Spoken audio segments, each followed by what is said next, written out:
So one day I woke up and decided I needed a boat. This was right before my birthday, and I spent a couple of weeks on Craigslist and a couple other websites on the internet looking for boats. And as I drove through the countryside looking for boats and looking at boats in people's yards, I knew that I wanted something that I could build. I knew I could get more boat that way. And being a kid, growing up in the 80s, everybody watched Miami Vice. So I definitely wanted something that was fast. And if I couldn't get something that was fast, I wanted something that looked fast. So one day, as I'm driving into my shop work, I noticed there is a boat down the street. So I park my truck and I walk back down on foot, and I'm kind of leaning up against the gate with my fingers through the gate and just checking out this old boat. Not really interested, not really not interested, right? Just then, the door to the warehouse on the property blows open, and an elderly guy comes out and he says, "What are you doing?" And I just kind of, took a second and I said, "I'm just standing here, checking out the boat." He says, "You like that boat?" I said, "Well, I like boats." And he says, "Well, that's a really nice boat." He says, "It needs a little bit of work." He says, "What do you think it's worth?" And I just really had no clue what it was worth. I didn't really know a whole lot about brands at the time. I didn't really know a whole lot about that particular boat at all. So I just kind of, you know, smiled and said, "I don't really know, what it's worth." So he backed away and got to the door. And as he went to the door, he said, "Come back tomorrow," just like that. And he closed the door. Bang. So I didn't think anything of it. I took one last glance at the boat, and I just kind of walked back to my shop. So the next day, I got into work, like always, and I knocked everything out. And the interesting thing is, I was in between a manufacturing company called Mirage Boats. I think it's either Mirage Boats or Mirage Yachts. So the afternoon air would always be filled with the smell of resin, fiberglass, gel coat, and all that kind of stuff. And it just made me think about the boat. So for whatever reason, I don't know why I did it. I decided to walk back down to his shop, which was maybe about a half a block away. And once I got down there, I just kind of, posted up the same way that I did before. And I was about to walk away, and the door blows open again. And he goes, "Hey," he goes, "Hey, kid, what, what do you think? What do you think this boat's worth?" And I said, "Well, I don't really know." I said, "I looked around on the internet. I didn't really see anything, like it. The closest thing that I had seen was a Sea Ray." And I made the mistake of saying, "Well, it looks like a Sea Ray," and I guess it made him mad. So, so he fussed and cussed for a minute, the way older guys do out in you know, an industrial park warehouse district. And goes, he goes, "Well, what do you think it's worth?" I said, "Well, I don't want to offend you." At this point, I definitely didn't want to offend him because he'd gotten angry. So, he says, "Come back tomorrow." And he slams the door in my face again. So obviously I'm not going back the next day. Walked back to my shop, didn't think anything of it. And um, so the next day, I had no intentions of going back to that place. I actually had no intentions of actually working because it was the Friday before my birthday. And I was driving to my shop because I had left something there that I needed, and I was just gonna grab it and go. But I was driving past his shop, and he was outside, so I just kind of stopped being neighborly to chit chat a little bit, and he went straight to it. "So, what do you think the boat's worth?" And again, I kind of meandered around the answer, and finally he goes, "How much money you got in your pocket?" And I just got done paying all the bills and paying rent for the shop and buying supplies. So I didn't have very much money at all. All I really had was some birthday money that I had been given by my parents. So I, to this day, just don't know why I did it. Stuck my hand in my pocket and I pull the money out to just kind of see what I had, like, off to the side. And he snatched it out of my hand, looks at me, and goes, "Come back tomorrow," and backs into his door and slams it. So I'm standing there and I'm pep talking myself out loud. I'm like, "Anthony, if you hurt this old man, you're going to prison. If you kick his door in to, to get your money, no one's going to understand that it was your money in the first place, and you're going to jail. Just come back." So nothing from nothing leaves nothing. I go back the next day. When I get there, I am blown away. The boat is gorgeous. He's pressure washed it and actually washed it, and he's even pressure washed the concrete around it. It's so bright in the Florida sun that I can't even look directly at it. I have to look at the ground and kind of look at it out of my peripheral vision. I was completely enamored by this boat, completely. And he walks up to me with this smug look on his face, and he goes, "Hey kid, it's your boat." And I was on stuck. I had nothing to say. I didn't know what to do. All I could do was put this enormous ear to ear Kool-Aid smile up on my face. And he goes, "So listen, if you don't want the boat, it's okay. I'll give you your money back. But let me tell you about this boat first." So I had a buddy with me, and my buddy he's not seeing what I'm seeing, obviously, because his face is all twisted up. He's looking at me like, "Get your money, get your money."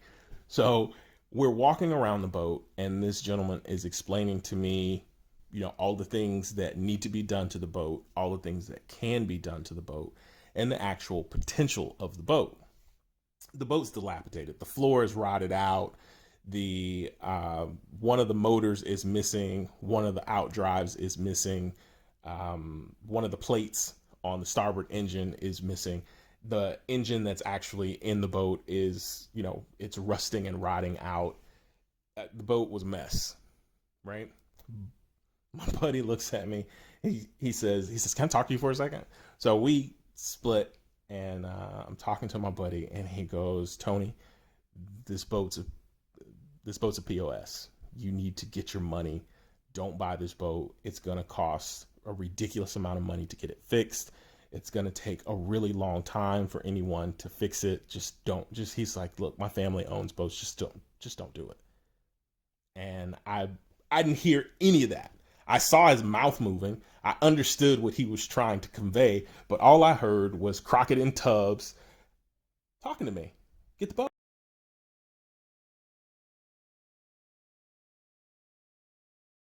So to this point, he's just like, "What's it gonna be, kid?" So I, I said, "I'm very grateful. Thank you. I don't have any more money for this boat." And he said, "The money that you've already given me is more than enough for the boat." And I looked at him, and, I asked him, I said, "Are you sure about that?" And he said, "Yes." He said, "But I have some stipulations." And I was like, "Okay, well, what are those?" So he said, "Rule number one, you cannot sell this boat to a particular person. I won't say their name, but he made me promise that I wouldn't sell the boat to this person. And number two was that I would not sell the boat until my family had had an opportunity to enjoy the boat. So that would mean I have to finish the boat, right? Get it seaworthy, get it in the water, and allow, my family to enjoy the boat. That was just one of the stipulations. And then the last thing was that he said, "I want you to remember that, life's not promised." And he said it just like that. He said, "Life's not promised. And if you're wondering why I'm selling this boat to you for so little money," he said, "it's because I'm dying. And I want to get rid of my toys so my wife doesn't have to." And that kind of drove it home for me. And he said, "You didn't choose this boat. This boat chose you." He said, "How many boats did you look at before you actually went over to one?" I said, I can't tell you how many I looked at." He said, "Yeah, this one called you and you answered."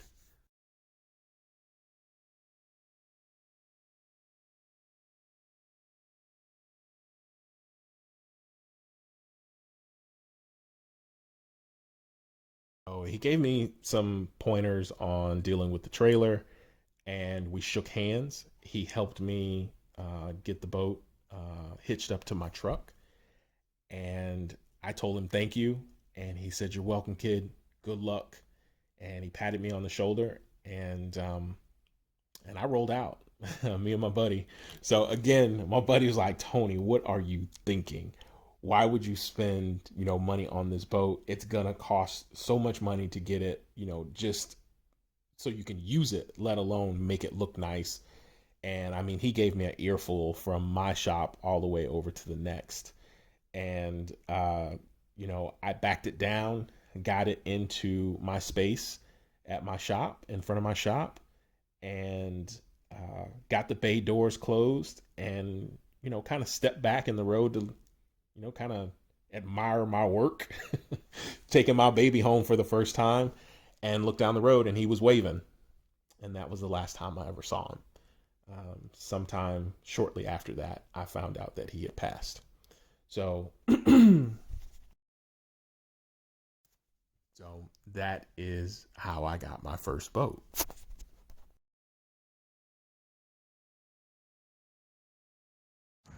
Oh, me goes. Figure I'd tell you a little story. And the name of this story, I'm gonna call it Chasing Cigarette One.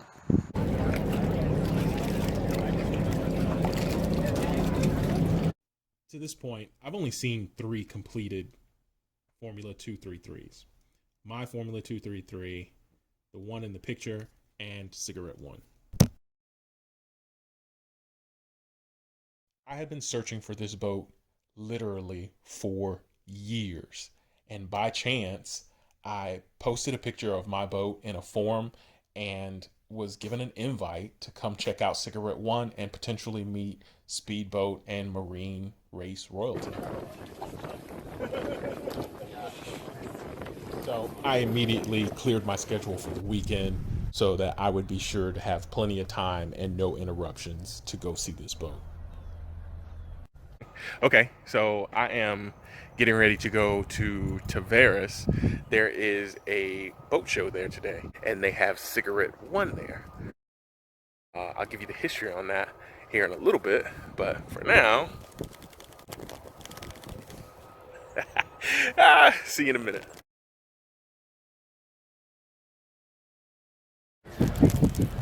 Yo, so I made it here to Tavares, to the boat show. There's lots of cool stuff here.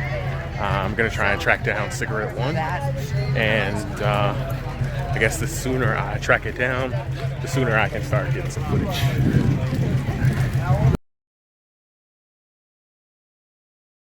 Immediately from the gate, I was in awe of the time and effort these craftsmen put into these beautiful classic vessels.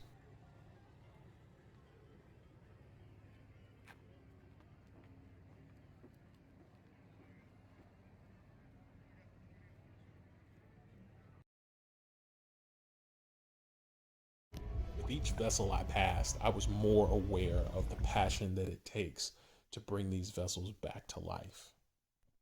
The more I walked, the more I could feel the excitement in the air of enthusiasts waiting for their opportunity to get close to their favorite boat or take a joyride on one of their favorite vessels. It felt like the entire lake was abuzz, all 15,321 acres of it. Now, I first heard about Cigarette One when I bought this boat. The guy that sold it to me was an old timer, and he was explaining to me who Don Arnow is and the significance of both Don Arnow and Cigarette One.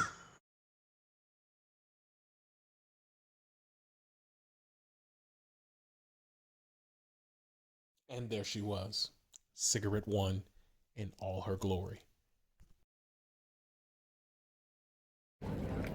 First, I kept my distance. I just kind of stood in place and studied every inch, every corner, every turn, every screw, every bolt, every inch of gel coat that I could. And before I knew it, like a moth to a flame, I was running my hand down the gunnel. I I don't even know how I got from behind the boat to the side of the boat. It was just awesome.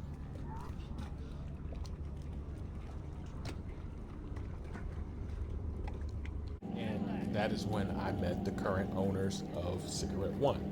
We immediately went into questions and answers about my boat, question and answers about their boat, and we just were going back and forth. And then finally, one of them looked at me and goes, "You know what? Let's save that for later. Climb aboard, and let's get some keys in your hand." So I start her up. Her start is thunderous. So much so that everyone on land has stopped walking and looking in our direction. So I turn her off, and this is where the best part happens, right? So I turn her off, and we sit down and we start to compare notes. I give him all the information I have that I've gathered, and he just begins to like just dump out tons of information and helpful tips and tidbits. And he asked me a few questions about the boat, and after I'd answered them, he just kind of looked at me and he's like, "It sounds like you have an authentic 64, Tony. That's going to be a great boat to build." And at that point, I'd received the greatest validation that I didn't know I wanted or needed. Took the day off for working on the boat yesterday, on either one of them, to go to a boat show in Tavares, Florida. At this boat show, they had Cigarette One, right? So, like, I've been wanting to see that boat for a very long time, maybe 5 years, maybe 9 years. I don't know exactly how long it's been. It's been a really long time. It's part of the reason why I haven't done as much to this boat as I could have. This is so exciting to me. It's just so exciting. And I hope that I get you guys some really good footage so you can be just as excited about it as I am, just as happy about it as I am. Yeah. So this ought to be good. This ought to be fun. Or at least I'm going to try to make it good. And I'm going to make it fun. And we'll go from there.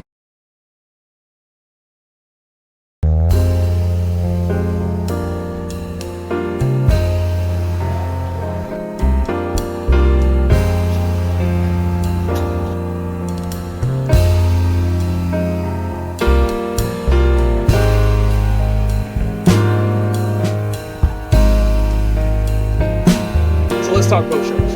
This is the St. Pete Boat Show. The Jacksonville Boat Show's coming up. The Miami Boat Show's coming up, and on and on and on. What's your boat show plans? You gotta have a plan. What brands are you looking for? What style of boat are you looking for? What kind of features are you intending for your boat season?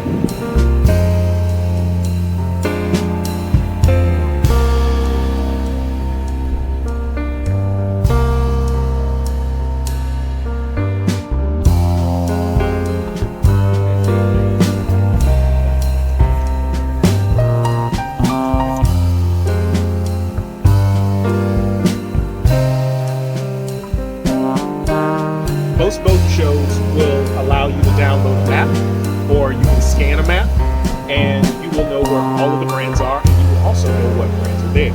If you already have a boat and there's a particular brand that you enjoy, find that brand, go talk to them. You never know, they might give you some swag.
Years have passed, life continues to happen, and I haven't done much with the boat.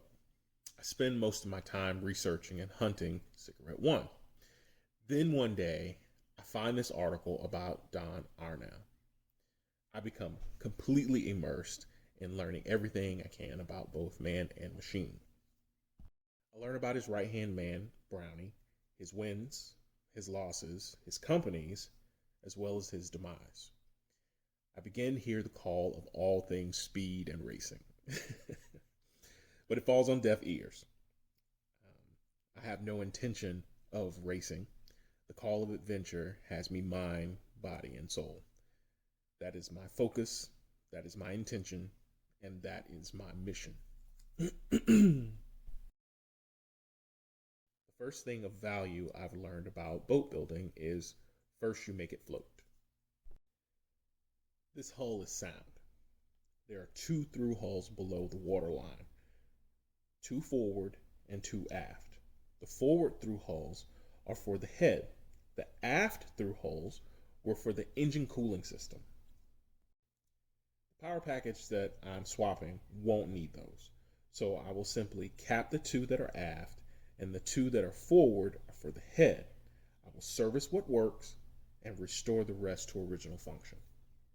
Now, as I understand it, the law, regulations, and Coast Guard allow the system to be upgraded or restored to original function. It's clear this transom needs to be replaced. I admit there were far better ways to do this. However, one day I woke up, I chose war. I simply cut the transom out, scraped away all of the rotted wood, replaced it with fresh wood and multiple layers of 1708. Now, working outside took its toll on the aesthetics of my work, but the functional quality is sound. So the knowings and the doing, now that I've done it, I'm going to enjoy the boat for a season or 2, then I'll remove what I've done and rebuild the transom. Do it to the best of your ability, and then do it again if necessary. This has kind of always served me well. Like and subscribe to sail through this adventure together. I appreciate the company. I am Tony White.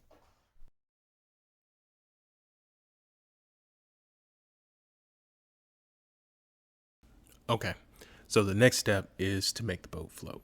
It's the first and most important part of... Okay, my bad. At this point, life starts lifing, and I call this time period the nothing. Shortly after a breakup, I went down on my sweet Harley Custom, totaled my bike, some kid with a man bun in a Honda. No, I didn't break any bones, but lots of soft tissue and nerve damage.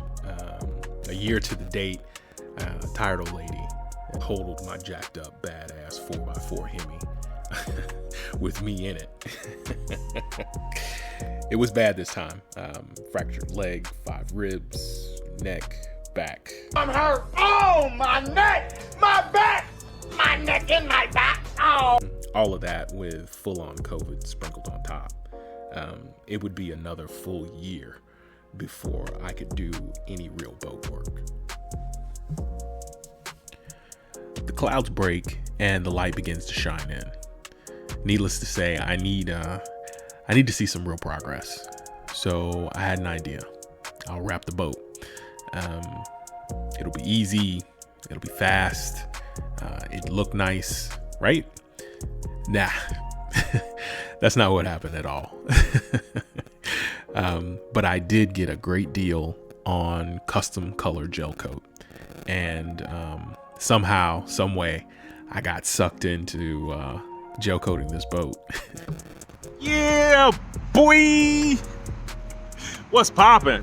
Okay, so I'm back at it. I have been away for about 2 weeks. Had some health issues going on, but we are good to go. And this is where we're at. So I am sanding this side of the boat. I believe that is what, the starboard side of the boat? And the other side is completely done.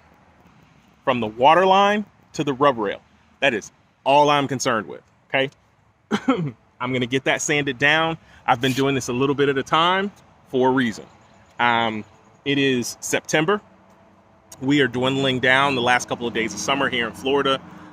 What happens this time of year for us is the weather gets a little wonky. It starts raining every day for longer periods of time during the day.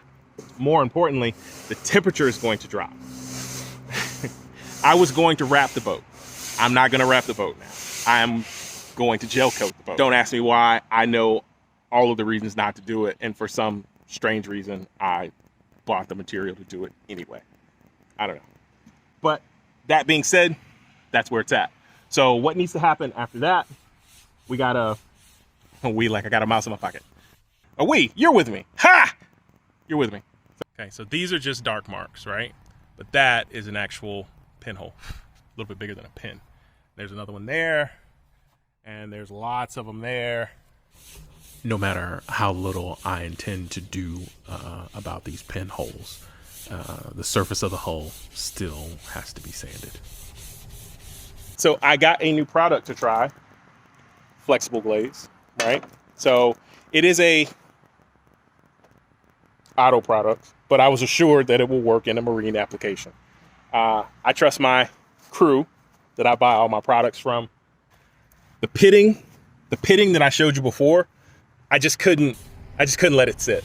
So I'm going to show you exactly what I'm talking about. Here I'm filling in all the tiny checks and chips in the gel coat.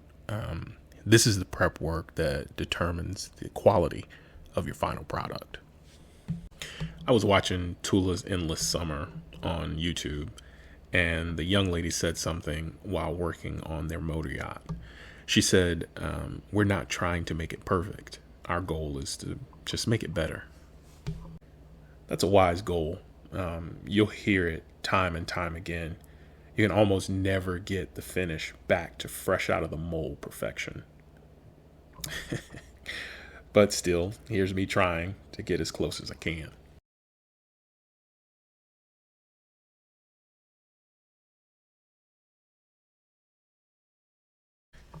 So for a product that I've never seen before, let alone ever used, this product turned out to be really easy to use, and the application was fairly simple.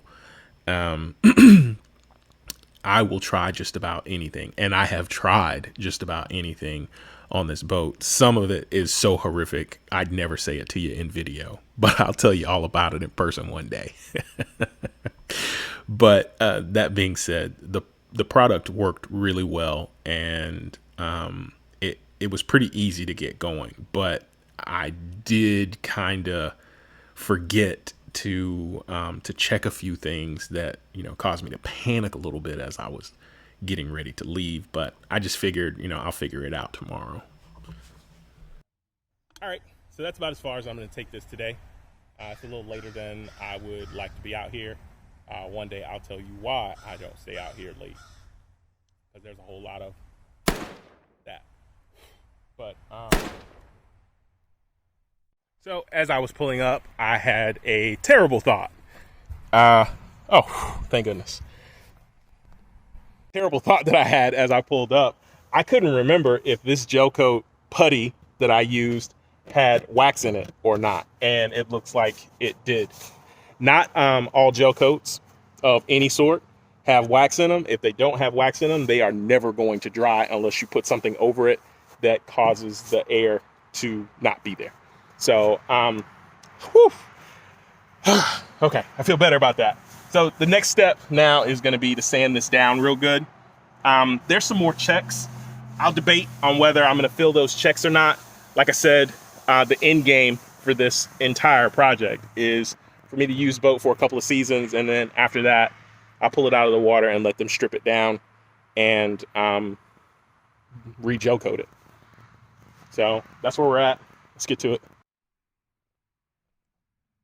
So this is what we're working with today. We've got 100 grit, 150, 220, 500, and then of course this is 80.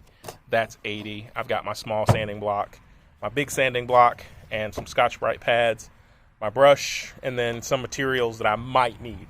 the idea today is just kind of more getting this boat prepped and ready so that we can gel coat it. Oh, hey, what's going on? All right, so let's jump right into it. So this came out pretty good. I kind of like this stuff. So I played with it a little bit before I picked up the camera, and I felt, saved it. Saved it. Saved it. Saved it. Saved it. Saved it. Ha. All right. So this filled in really nice. There's some really high edges on some of this stuff, right? You're probably wondering, Tony, why didn't you get all this stuff done? You had an awesome weekend. Thursday, Friday, Saturday, Sunday, all beautiful days. You're absolutely right.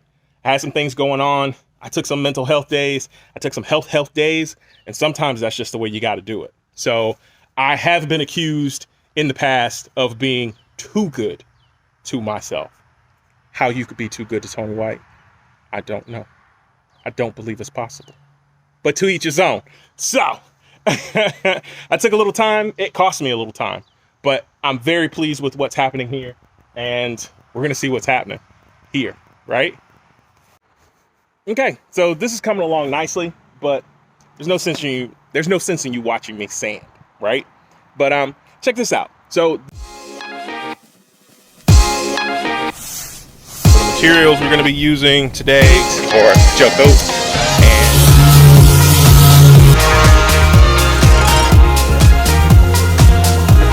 and they're having so much success. I have sanded up from here.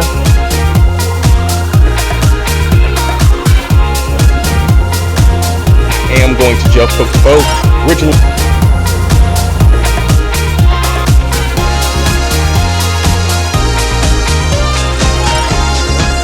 All right, so I am out of daylight, which means I'm out of time. So this feels fantastic. Every single pinhole, every single check is absolutely gone. So the homie at the shop where I get all of my materials, they buried me in some work, but the material's fantastic. Fantastic. It is by far one of the best materials I've used. I don't know what the implications are for painting gel coat over it. I have to look at it again. The company that makes the gel coat said that it was okay, so I'm going to accept that. We'll find out. Again, I am doing this on my own. I am not a professional, whatever, boat farer, however you want to say that. But I do want my boat to look nice. I do want it to look good. And let me tell you, I am very happy, very satisfied to this point, right? This is, I'm getting excited about it.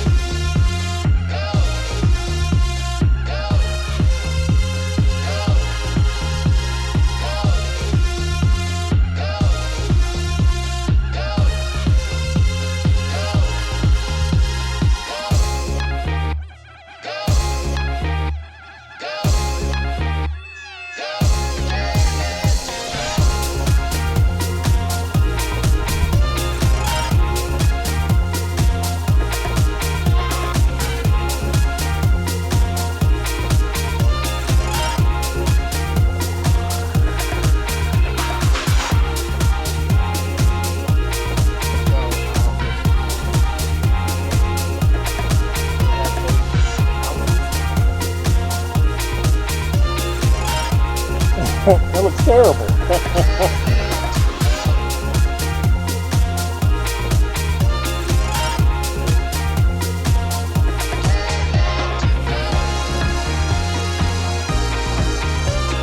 You can see my fingerprint in that. I don't know why. It's been 2 days.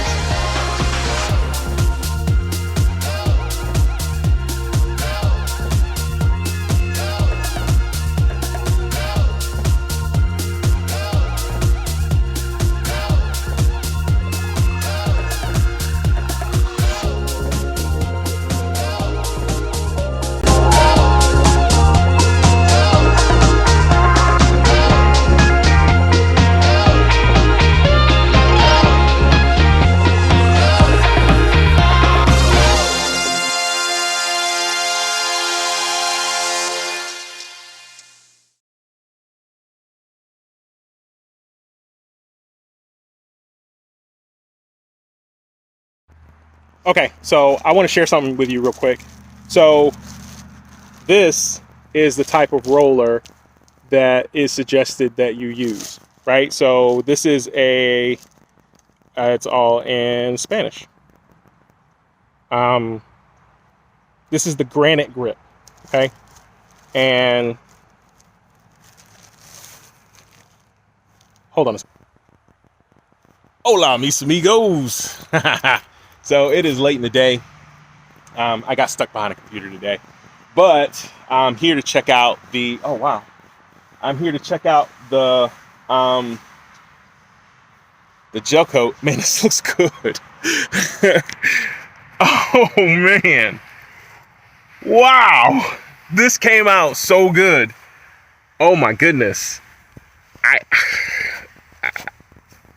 Oh wow. Oh man. This came out amazing. Here. Let me flip-flop. And I mean, look at that. Look at that. That's awesome. This is raw. I haven't sanded it or anything. It's the first time I've seen it. Man, I mean, I got some spots like that, right, that I missed. Those are easy fixes. For what was here, I didn't miss much. Look at that. If you remember what it looked like before. There is some orange peel going on, right? But that's from that temperature drop that I got. And this needs to be washed off. No big deal. It rained a little bit on me today. You can tell by the ground. Some of that came off, but man, this is fantastic. Look at this. I am so happy with the way that this came out. This is amaze-tastic. Wow. All right. So I wasn't exactly sure what the next step was, but it would present itself in a very odd way, and some new issues would present themselves in a very unsettling way.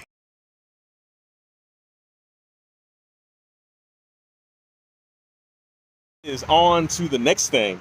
I'm blown away. Wow, that's fantastic. That's fantastic.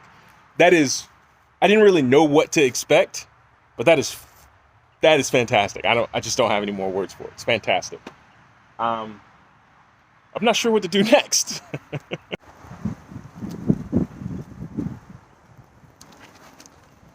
Well, hey guys. So there's a little bit of shooting going on out here. I'm not exactly sure where or exactly why. But it is close. So from the sound of it, sounds like it's maybe 150, 200 yards out. It's small gunfire. There's multiple guns and something big and something automatic.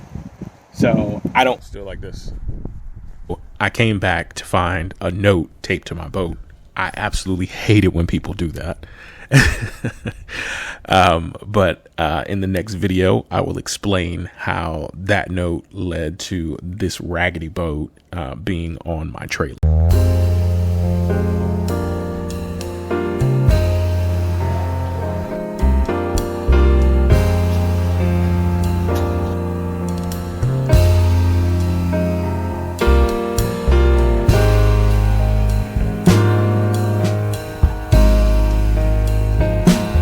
Let's talk boat shows. This is the St. Pete Boat Show. The Jacksonville Boat Show is coming up. The Miami Boat Show is coming up, and on and on and on. What's your boat show plans? You gotta have a plan. What brands are you looking for? What style of boat are you looking for? What kind of features are you intending for your boat season?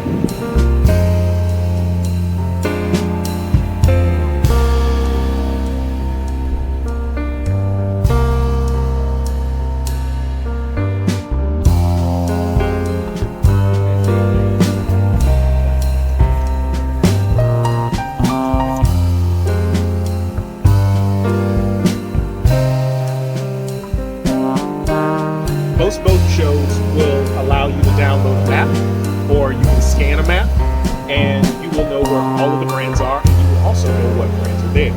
If you already have a boat and there's a particular brand that you enjoy, find that brand, go talk to them. You never know, they might give you some swag.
That is the nature of the beast. The stuff's dangerous. And in life, there will be times where what you want, it's dangerous to go get it.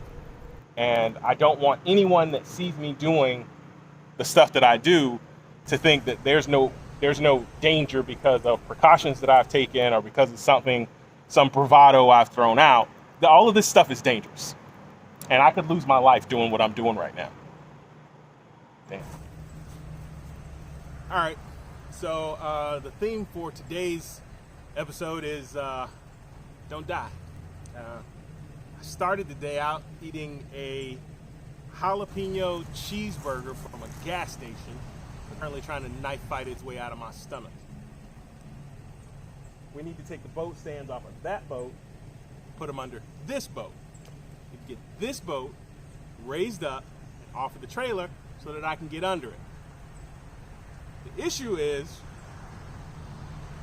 I am not 100% certain that I will not destabilize the 10,000 pound boat. And then we have to make sure we appropriately stabilize the 3,000 pound boat. So like I said, don't die. Let's get to it.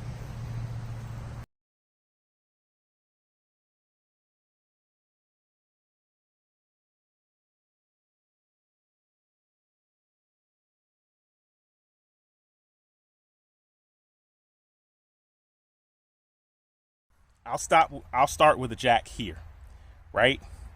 And then I'll lift the boat up, and that means that I have from this distance to this distance, that next cross member, that is how far I can move the boat. This is when it becomes handy to have somebody backing you up. I just don't have it. I've tried to in the past. I don't even ask anymore. Most people just want to see what you're doing. Don't actually want to.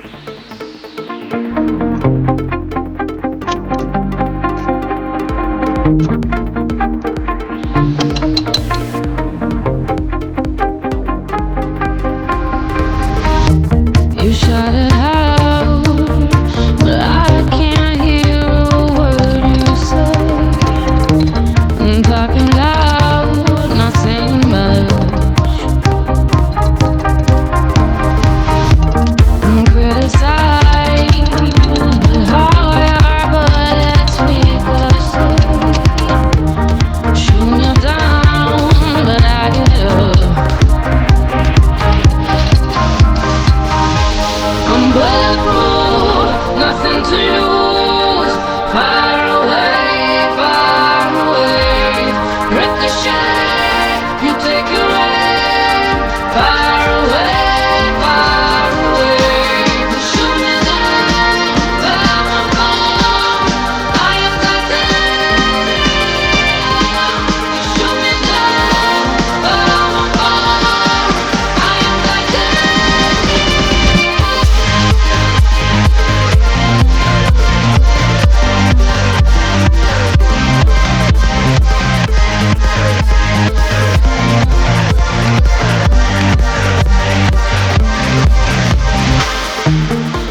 love. Raise your voice, sticks and stones may break my bones. Talking loud, not saying much. I'm bulletproof, nothing to lose. Far away, ricochet. You take your aim. Far away, far away.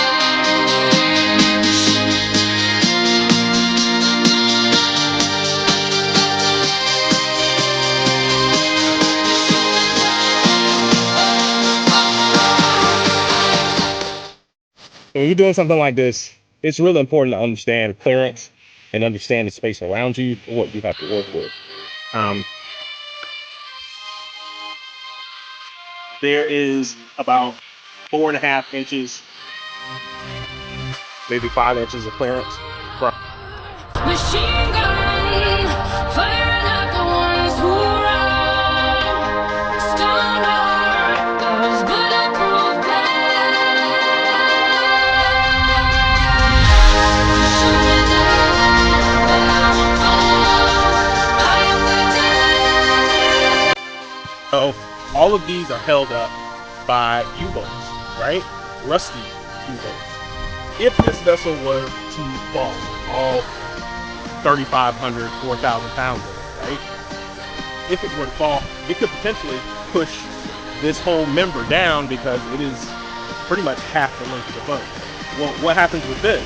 Well, it could potentially slide all the way down. This is the only space that I have to work with to do what I need to do. So that slides all the way down, and I mean, you see where my back would be. All right. Break it up. So I got a plan. It's not sexy, but it's a plan. The plan that doesn't hurt the boat, plan that doesn't get me dead, plan that doesn't destroy the trailer, right? So, I'll see you tomorrow. I go love, I go lux.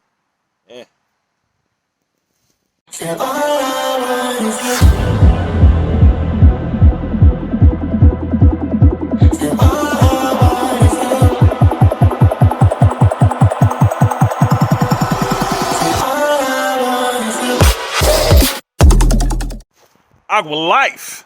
So it didn't go so good today. I had a bunch of other nonsense to do, and then the trailer's still underneath it. So here.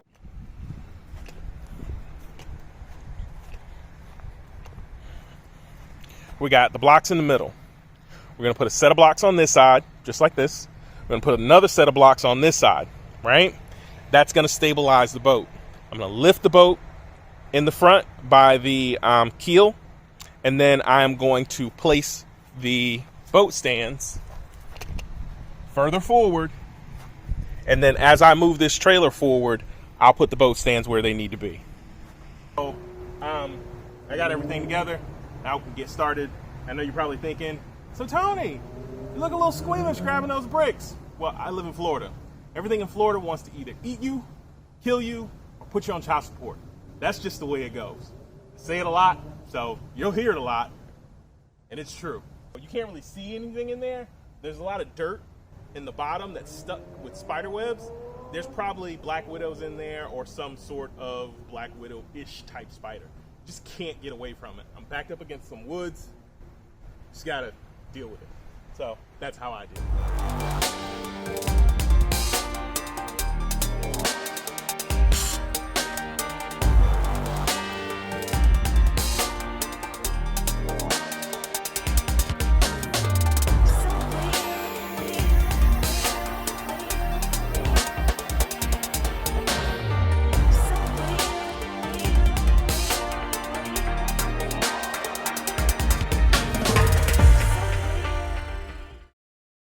Building this up was difficult because the terrain was so uneven. So I had to be creative, super careful, and mindful of a potential collapse. I just wasn't sure if your old boy could move as fast as he used to. All right, sorry about that. I had to pull the camera because I needed to do some crazy shit, and I wanted my phone close.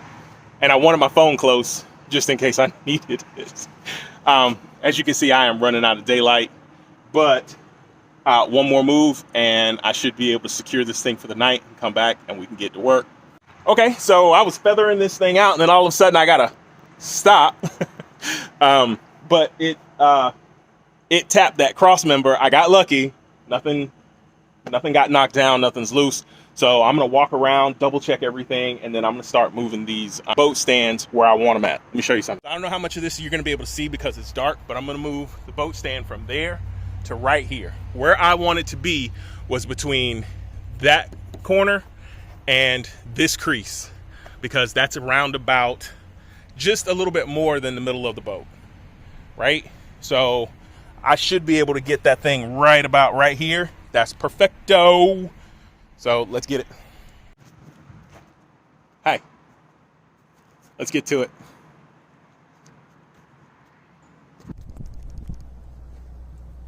Okay, so this is where we left off last night because it got entirely too dark. Basically, it's resting on the wood. That is released. I've got this one where I want it. The other one as well. It's all fun and games when you're talking trash about how big your boat is until it's time to do stuff like scrape the bottom. All right, so this is what I'm gonna do. I'm gonna remove that jack. I'm gonna pull forward, eat up that about 10 inches, that 8 inches that I got there, and I should be able to free her.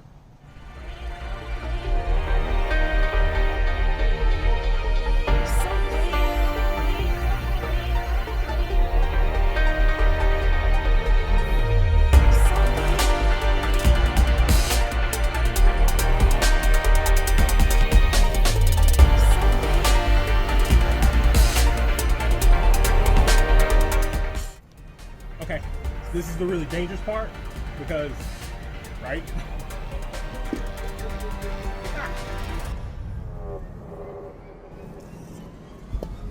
Forgot to look.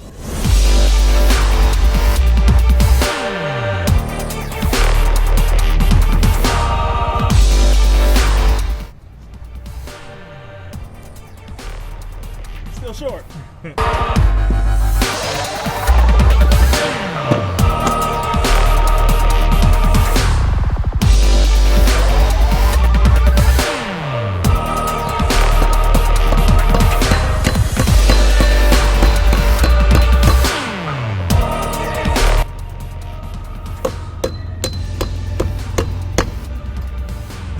Don't try that at home.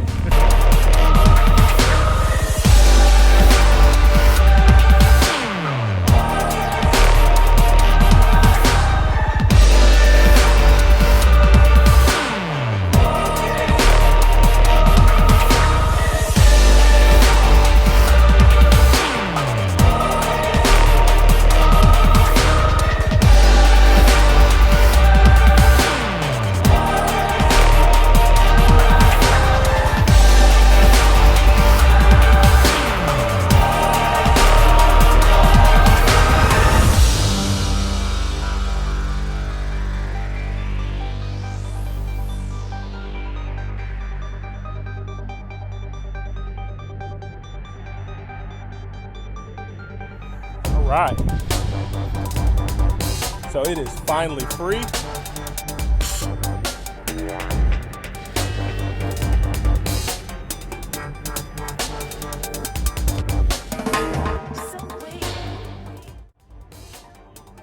the next day, I found this note that said,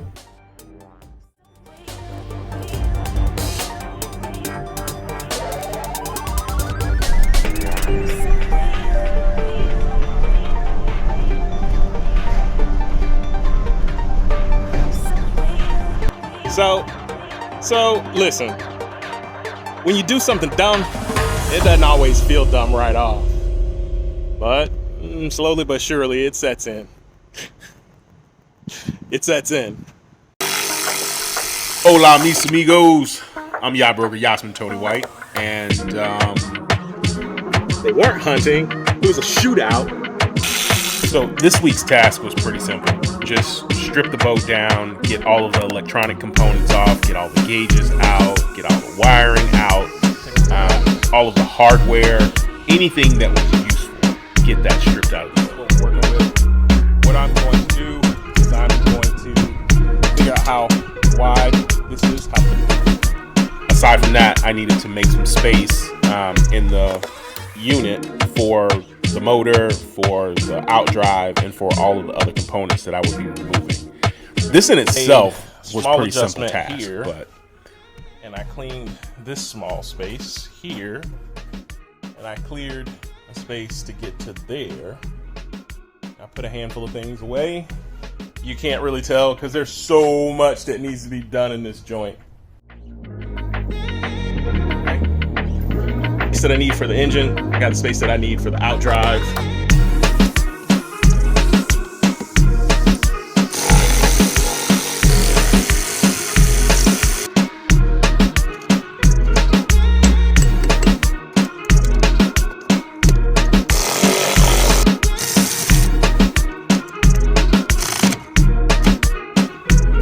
But there'd be events early on in the week that would shut the week down for me completely. Things like this. Well, hey guys. So there's a little bit of shooting going on out here. I'm not exactly sure where or exactly why, but it is close. So from the sound of it, sounds like it's maybe 150, 200 yards out. It's small gunfire. There's multiple guns and something big and something automatic. So I don't hear any impact over here. I'm out in the country, so it could just be somebody, some buddies playing with their guns on a Friday. But the area that I'm in, it's getting closer. And it doesn't sound like it's coming from this, like they're in a group. It sounds like it's one person is like off to one side, and I don't know.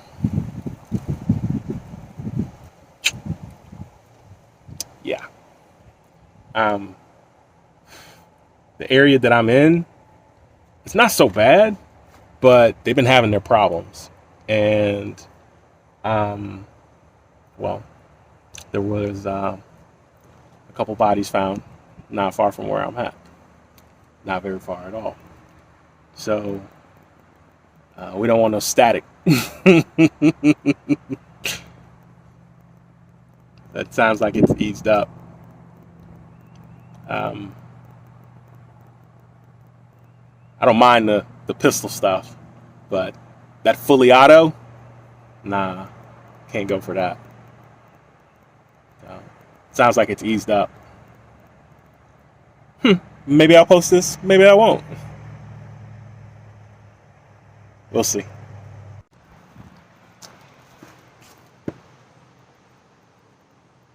Okay, so I was wrong. They weren't hunting. It was a shootout, and the cops are there now. I gotta get to the water. Gotta get away from here. Like, I'm out in the middle of the country. This is a really nice place. Well, mostly nice place.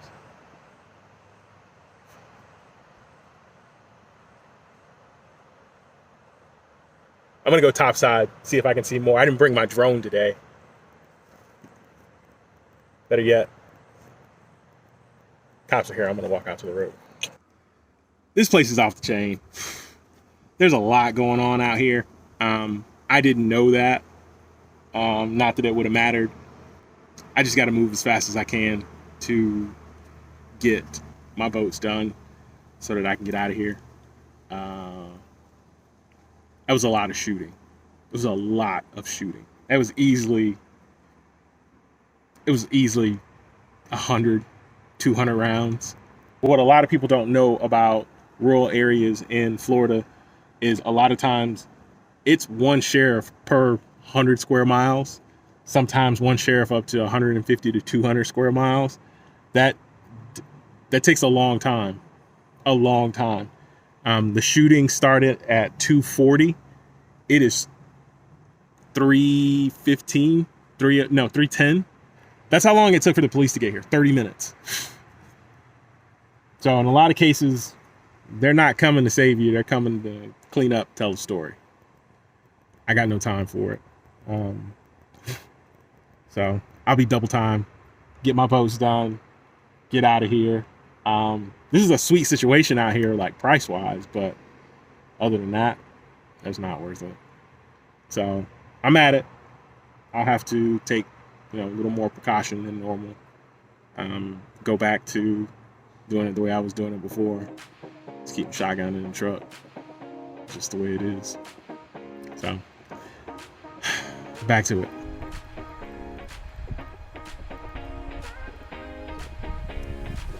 So take a look at that. So it's good to take note of where everything is. I take pictures and video of everything because you never know what you may, take apart on accident or take apart and forget. Most likely it'll be a taken apart and forget situation. Because I don't have the manual to this particular boat. And I didn't think to write any of that down. So that's where I'm at with that. So as I do this, I'll document where things go, where they came from, and all of that jazz.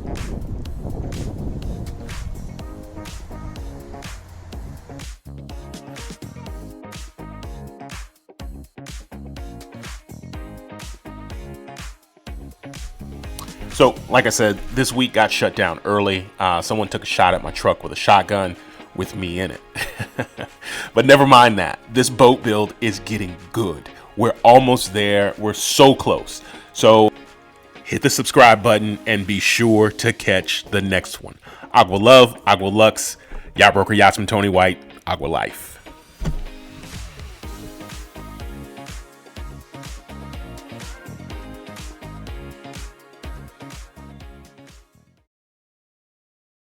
Not even a little bit. I'm not going to lose any limbs, fingers, eyes, teeth, any of that shit. Execute. Execute. Execute. Ah, shit. It just fell on my toes.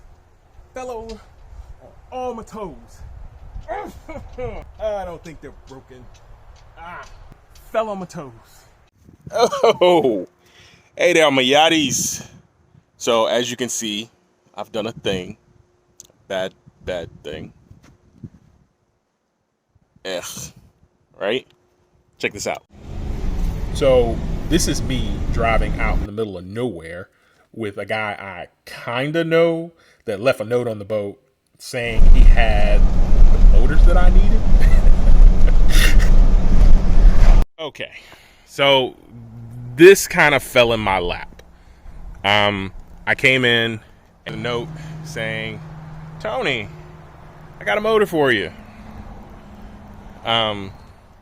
It wasn't free, but nonetheless, the guy thought of me. I really appreciated it. So, we're talking Alpha 1 Mercruiser engine. This particular engine is a 4.3, which means that it is a 6-cylinder. Now,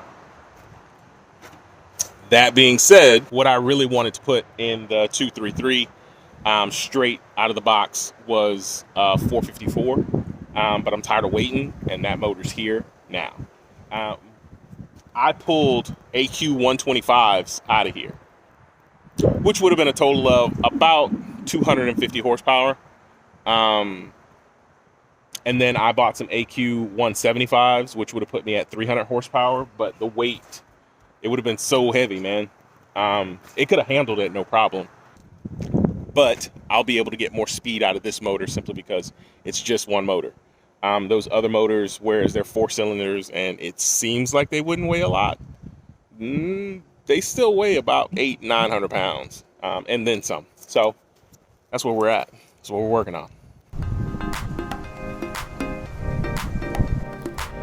I got to get this cap off so I can have full access to the engine and its components. It's definitely worth the time.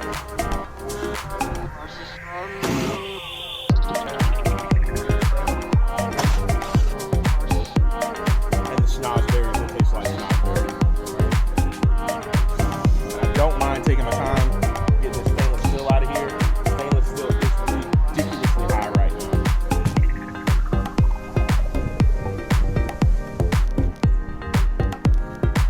Okay, so the guy tried to cut it so that he could cut the whole boat in half, or cut the boat in two, and thinking that would make it easier and more accessible to get to this.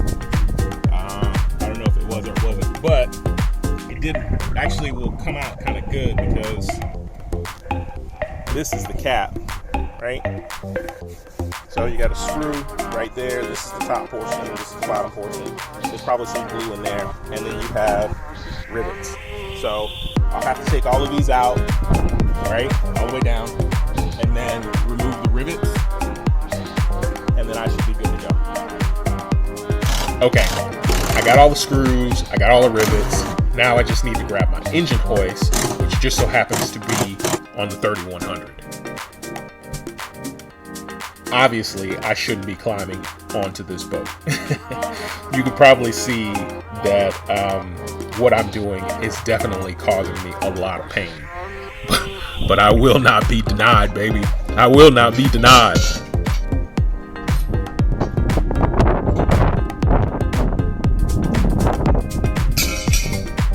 First step is to disassemble the hoist. The second step is to lower the part to the ground. And never mind that sweet 454 double main big block rusting away on the deck. We'll get to that another day.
I need the hoist for two tasks. One, to remove the cap off the back of the boat, and two, to remove the engine out of the back of the boat. Spider check, baby.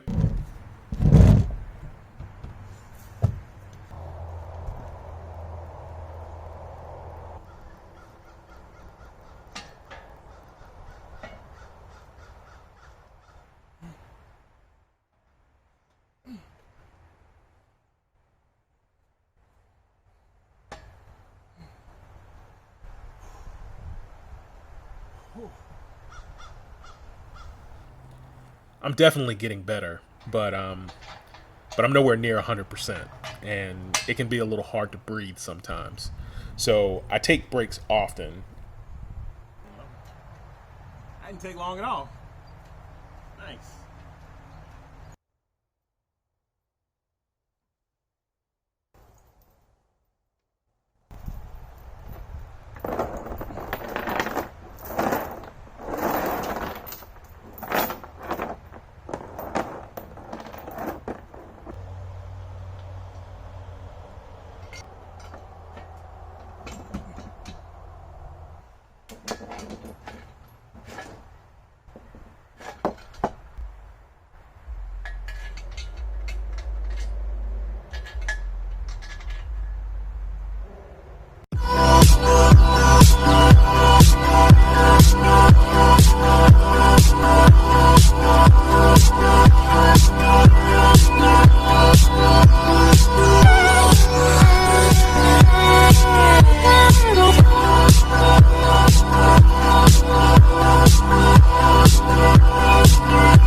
this is what's gonna happen.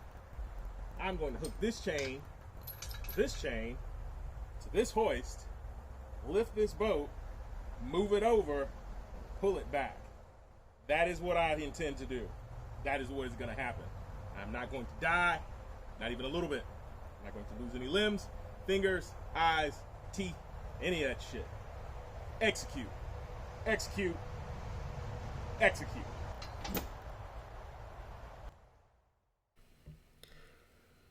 We need the boat moved back as far as possible so we can remove the outdrive.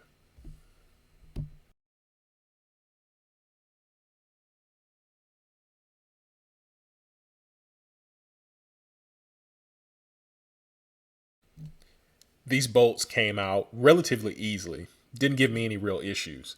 A couple of old timers told me to simply line the drive up, lift it, and let it drop, and continue to do that until it worked itself free.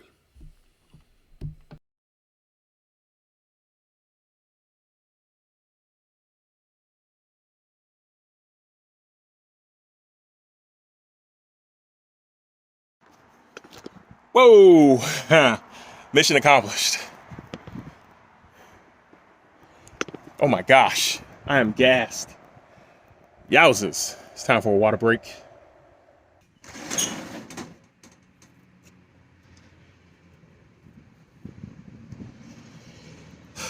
Okay, so what has to happen now is I need to make space for the engine and for the outdrive so that I can service them and get them functioning appropriately before I put them into 233. Let's get to it.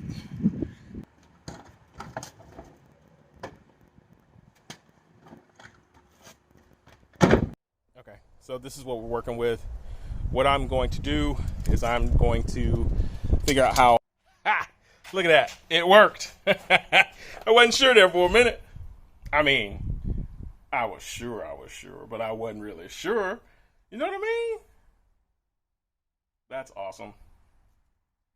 All right, that's one thing down. Couple more to go. Next up is removing the cap from the back. This gives me access to the engine, the wiring harness, and all of the components to the outdrive.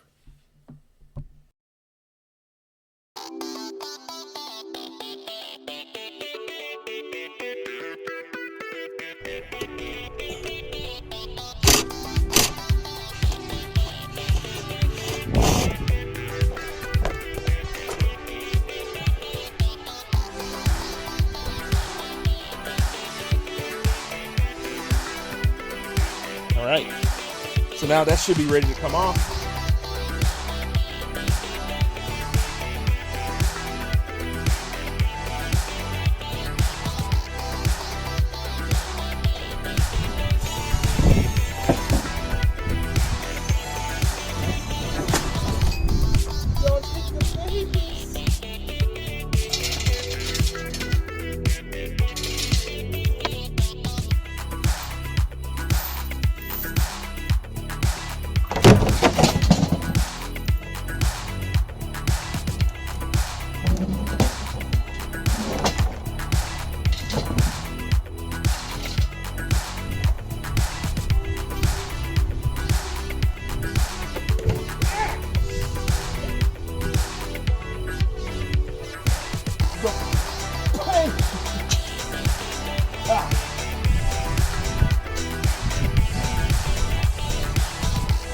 I don't think they're broken.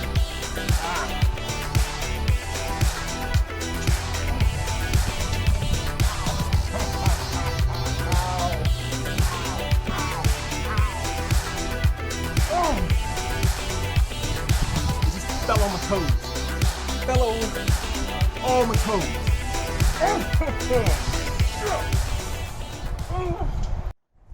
All right, so as far as I can see, it looks like the engine mounts, the material that the engine mounts are in. We got to get that bolt and that one. All right. So I am saturating everything. Ouch. Ow, shit, right in the side. I am saturating everything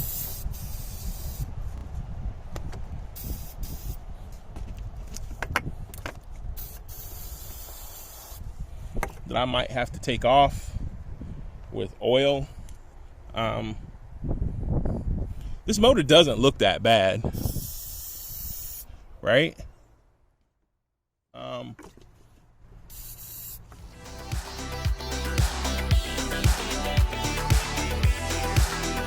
At this point, I'm highly motivated to get this engine out and see if it'll turn over.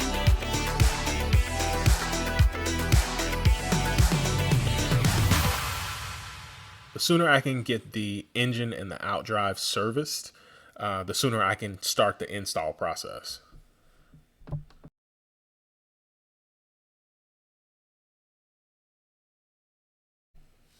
Ha! Got it. One more step closer to the water, and not a moment too soon.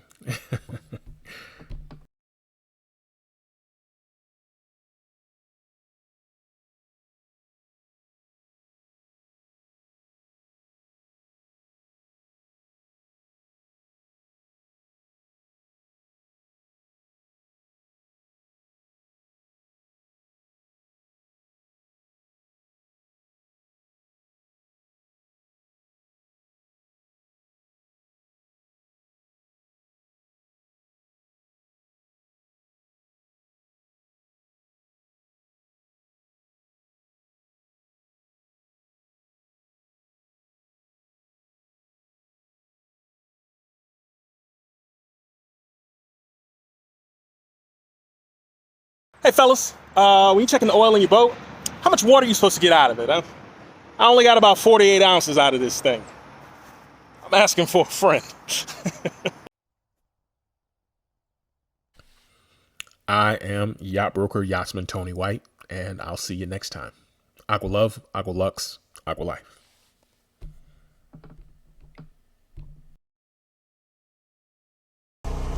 Yo, how you been, homie? When you checking the oil in your boat, how much water are you supposed to get out of it? I only got about 48 ounces out of this. Buckle up, Buttercup. We have got a lot of work. A lot of work to do. That's bad.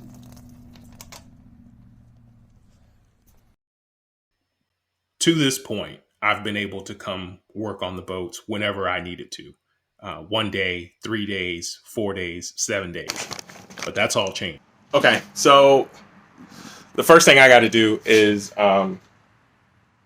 got to see if this motor will turn over, right? So I got a battery. I'm not sure if it's any good or not, but I'm going to see what's up. I don't know if I'm going to have a spot to put you in so that you can watch, but so this motor is not in the condition that I was led to believe it was in. It is absolutely seized up, which means I'm going to have to crack it open. That's the way it goes. So I'll just go ahead and get to it. Start checking out these cylinders, see what they look like, and work my way down, and then work my way back out. But this engine needs attention. This obviously needs attention. Right here, this bracket's broken, and so it's just par for the course, man. Keep it moving.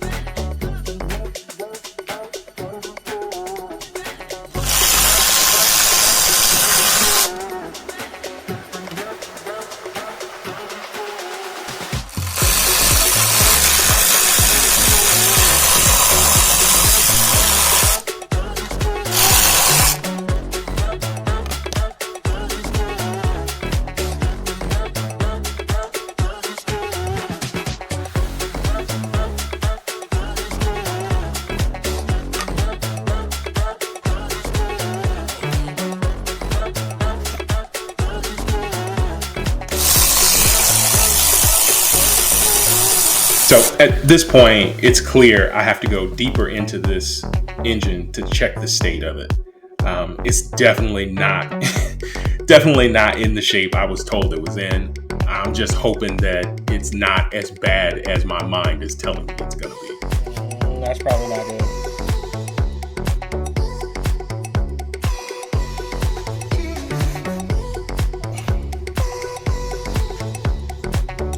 I see new gasket down in there. Like maybe somebody did some work to this thing. And Got a glimpse inside of this thing. Not what I wanted to see. Not what I wanted to see.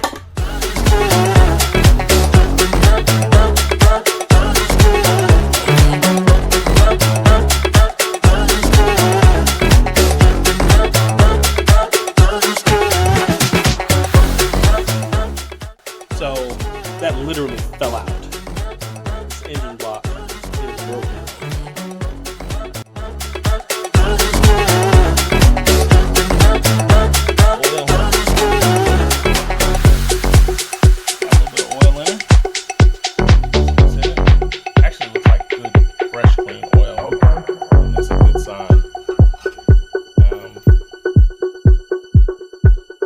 Handful of ways to fix that. I'm toast for today. I'm not even gonna worry about it.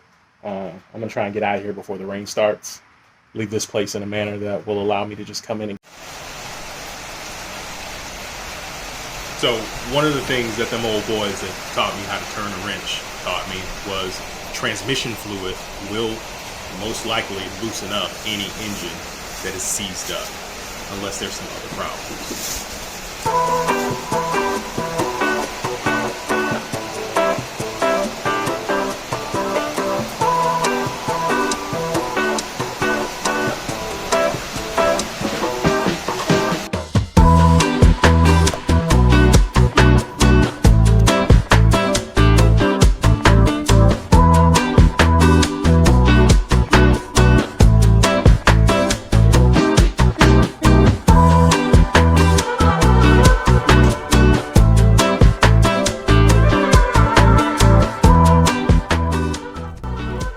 I made it a point to move into this joint quickly, so things need to be organized.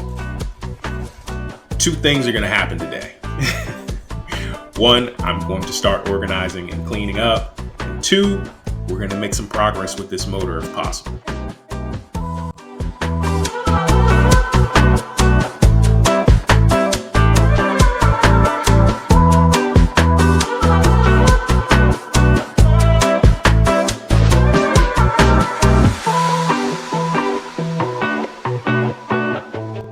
So the first task at hand is to move this kiln. I think it's somewhere around 300 or 400 pounds, but we got to get it moved. I unloaded it off the truck by myself, so getting it onto something to roll it with should be short work. All right. So I don't know if you can see that because it's moving super slow, but that. Oh no, not quite. Shoot skis. I'll have to put something else under there.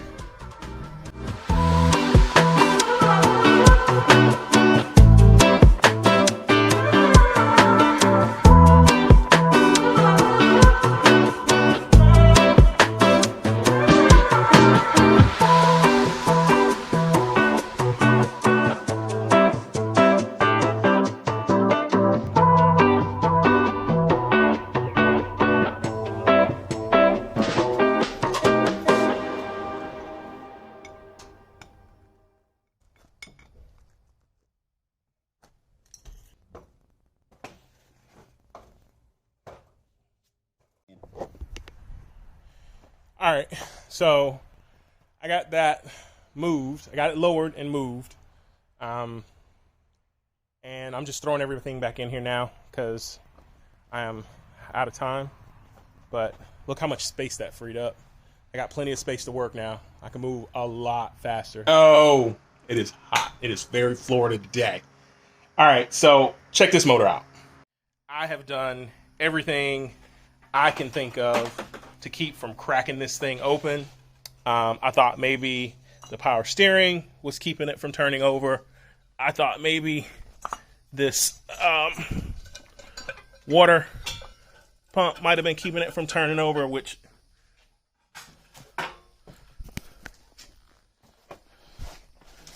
very well could be. But it still like would not turn over. So I don't know. So this motor is in relatively good shape, man. That's why I hate to crack it open, but it will not turn for whatever reason. So we got to do it. We got to do it. So that's all for today. I'll come back and jump back on it, but I'm gonna remove all of this top end stuff. Get down in there, see what these pistons look like. So a thing or two that I would have rather not see. So this thing's, it had water sitting in it. So I don't know how much water was sitting in it, but that's probably not good. We'll see though. Let's get it.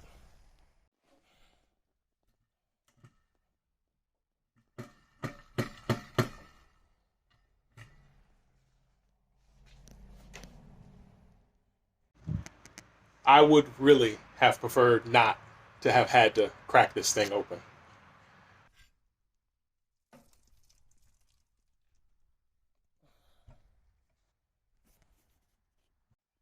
All right, this is the last bolt.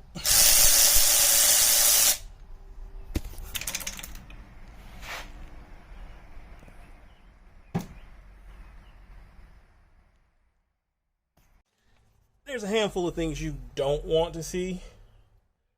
You're working on a motor, and water dripping out of the head while you're taking bolts out is one of them.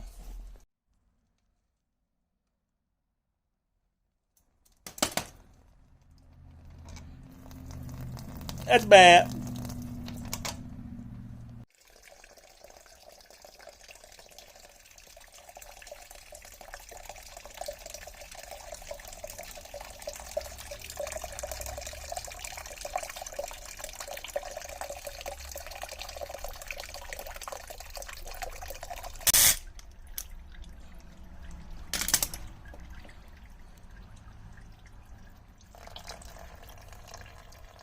So this is horrible. The further I get into this motor, the worse it gets. It gets so much more terrible.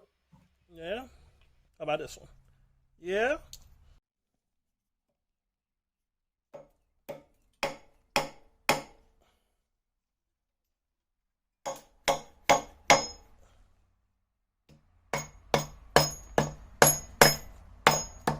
So that transmission fluid we put in the motor, it had a few days to work.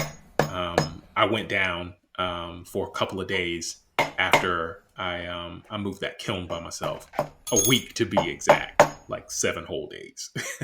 But we back at it. We working.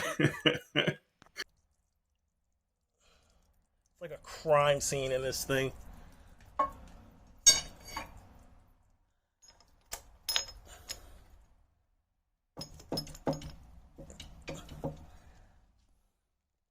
Alright, I'm going to need both hands. So, not good, but not terrible either. So, I don't see a whole lot of scoring. There's a little bit of like surface rust in there. I'll be able to clean that out easy, but there's a lot going on in there. That's for sure.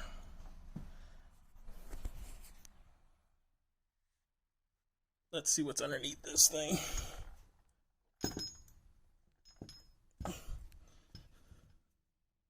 Keep getting steel in my fingers, man. That's not bad. I mean, it's not great, but that's not bad, right? That's not bad. It's not great. It's not bad. I can live with that.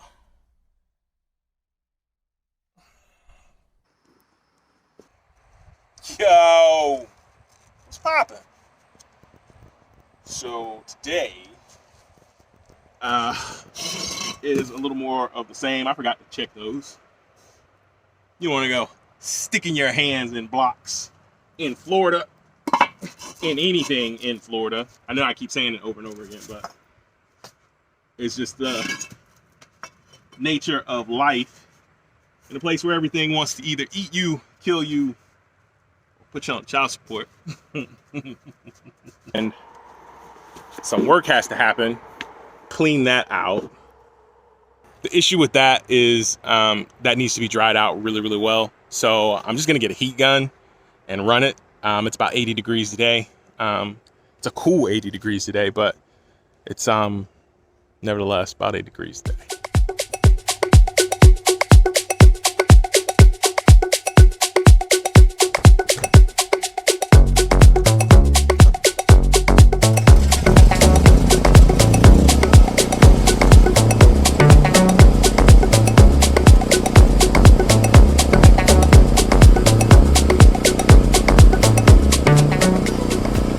So my body's still healing. It's still getting stronger. It is still very much difficult for me to climb in and out of these boats.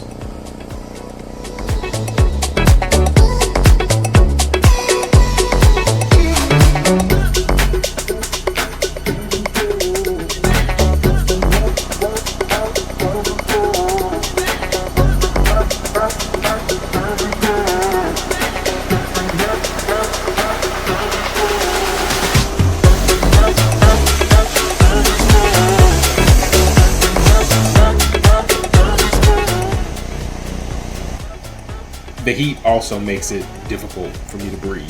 I take a break about every 15 to 20 minutes so I don't pass out again.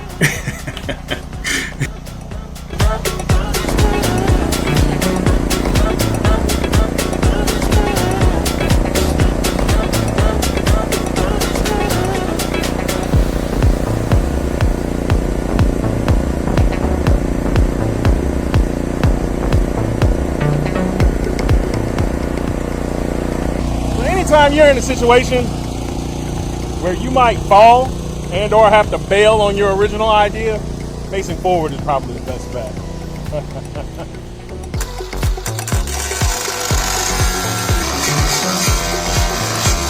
So I'm beginning to cut up the cap from the donor boat. The idea is I'll cut up a little bit every day and throw it away as I go.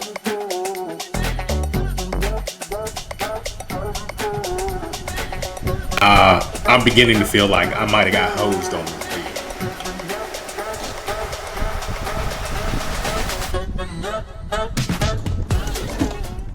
So I grabbed a couple things that I'm going to need to try and figure it out.